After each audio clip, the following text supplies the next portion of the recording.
kill him, and it's Nacho who's making clean work of this. Both teams seem to get a little bit distracted there. They completely lost the thought of the major item, or they just don't care about the protection. They just want the quad because they just want frags. Lost in each other's eyes there in the middle of the fight. That's all I can imagine.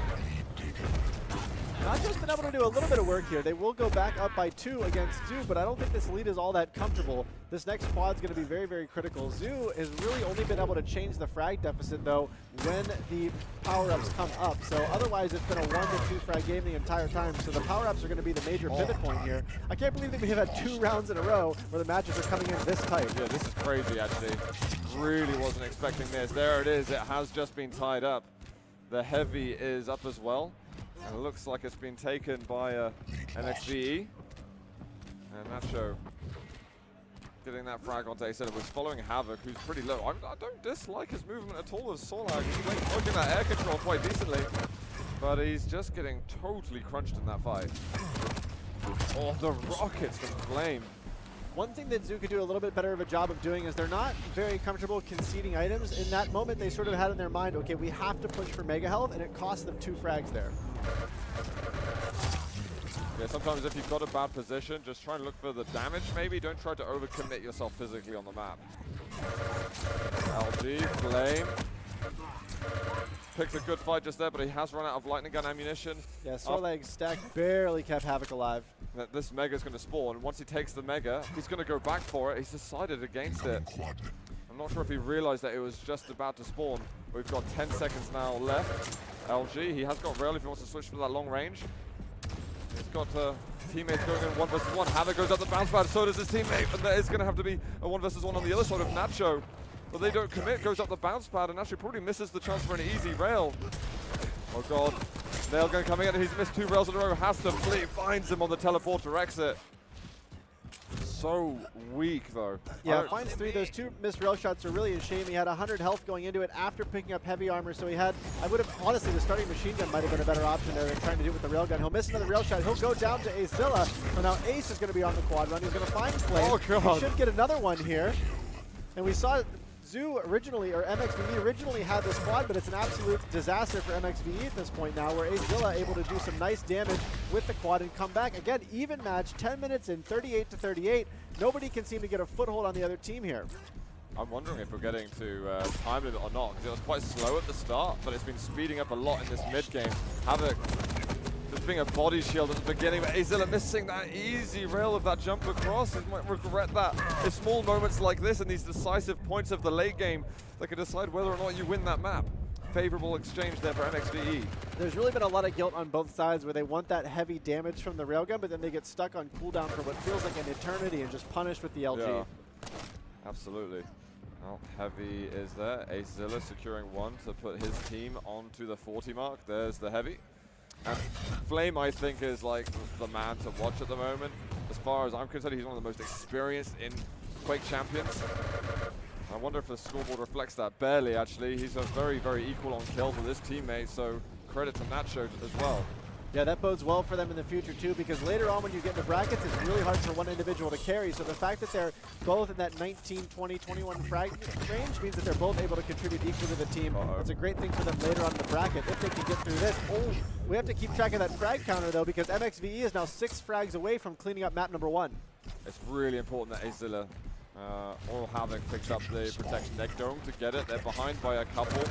And really, MxVe just need to delay this a little bit, but not necessarily to the point where you're hiding in the machine gun room. Really nice setup there from Tzu, and I think MxVe was asleep a little bit as this protection came up. They weren't as intimidated by it as they might be the quad, but it could be a mistake here. Because now Acezilla has the opportunity to find at least 1 more frag and seal things up. They do manage to figure out where MxVe is. The quad, or the protection rather, is waning away. Can they find another frag? Patient Rocket does damage.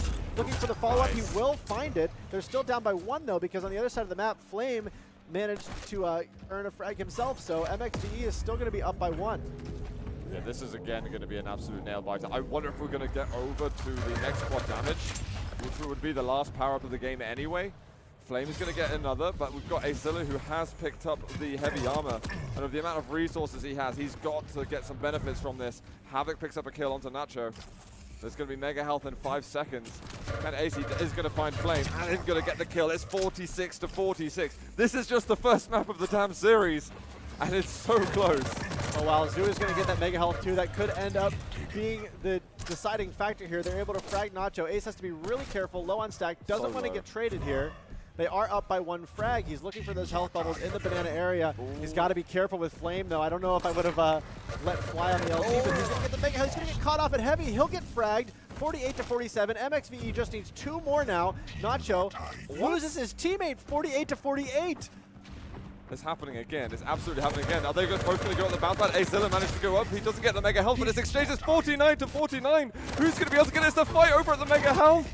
Oh my god. That MxVe that managed to take that 50 to 49.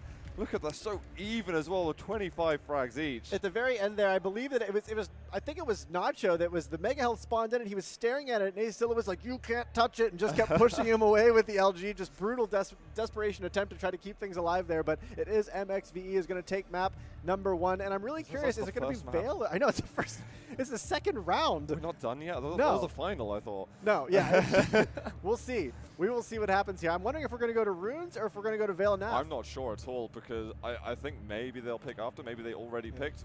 We'll find out in a couple of seconds. I was just super surprised that they decided they wanted to go in for the fight straight away. Yeah. Kind of like all 4 of them congregated towards the mega health area.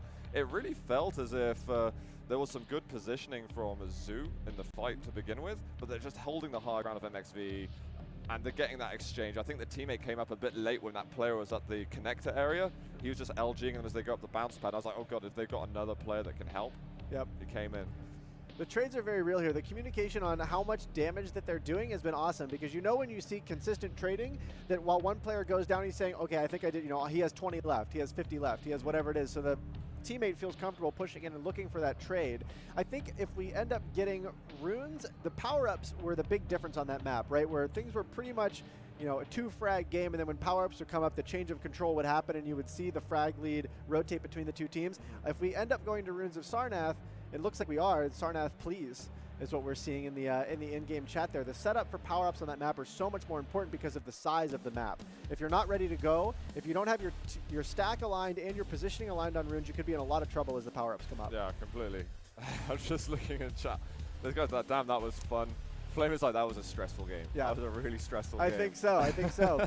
HaVoC's had the pressure on him all the time, and HaVoC was an absolute blast to watch back in the Doom 2016 because he wants to be a close, up-and-personal player. I'm curious if we'll stick with Sorlag. Yeah. I kind of want to see him on Scale Bear because he's kind of a close-range bully, and I wouldn't hate to see him play Scale. Sorlag was brilliant, actually, though. Yeah. I love the plays that we had at the start. His movement was pretty good as well. I mean, I've got no complaints on that side. It looks like we're going to be getting into the server in just a moment. It is going to be Sarnath. We can be excited for that. So now we're going to see, I've seen at least every map that we have in the pool, even though we're in just the second round. That's true. And plenty of time. We'll see if they can force a map 3. I'm expecting another close nail biter. We'll see how it plays out. I think MxVe might be a bit better coordinated than Tzu, but they